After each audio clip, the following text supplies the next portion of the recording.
Student, শুভ সকাল। আশা রাখি তোমরা ভালো আছো। আমিও সৃষ্টিকর্তার কৃপায় ভালো আছি।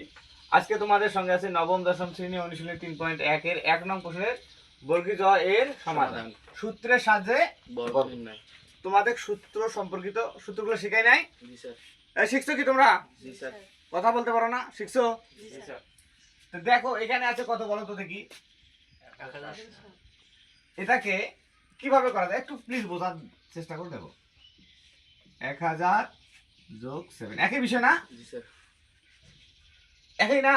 জি স্যার। তাহলে আমরা এটা না লিখে লিখবো। এখন দেখো কিভাবে শুরু করতে হয়।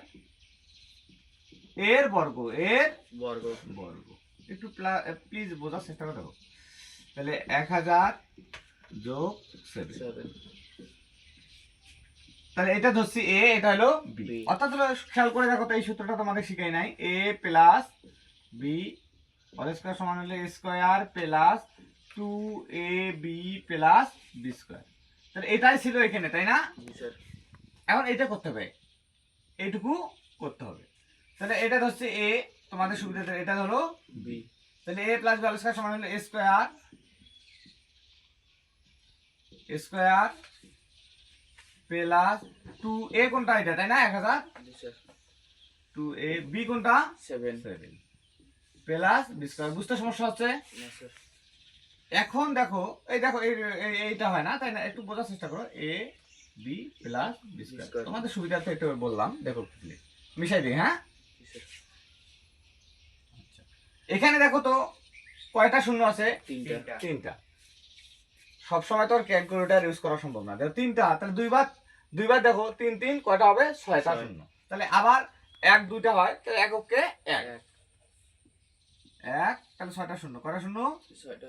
একটু প্লিজ বোঝো, ভালো লাগবে। প্লাস 2 দিয়ে 1 2 কে 2 7 2 গুণ 14, কত হলো? 14000। এমন সমস্যা হচ্ছে? 49। তাহলে যোগ করে কত হবে? 10,14,049। Thank you.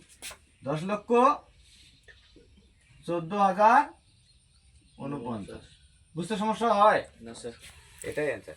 তোমরা এক্ষেত্রে একটু সমস্যা থাকতে পারে তোমাদের, যেমন এমনও আসে পরীক্ষায় 55 এর বর্গ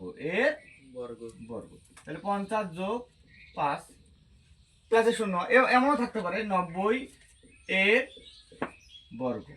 তোমরা এভাবে করতে পারো 100 বিয়োগ 10 90 হয় না? এরকমও হতে পারে। যারা পূর্বে ক্লাসে ভালো করে মনোযোগ দিছো তারা ভালো পেয়েছো। তো ঠিক আছে, ভালো থাকো, সুস্থ থাকো, এই কামনা। Thank you. ওকে।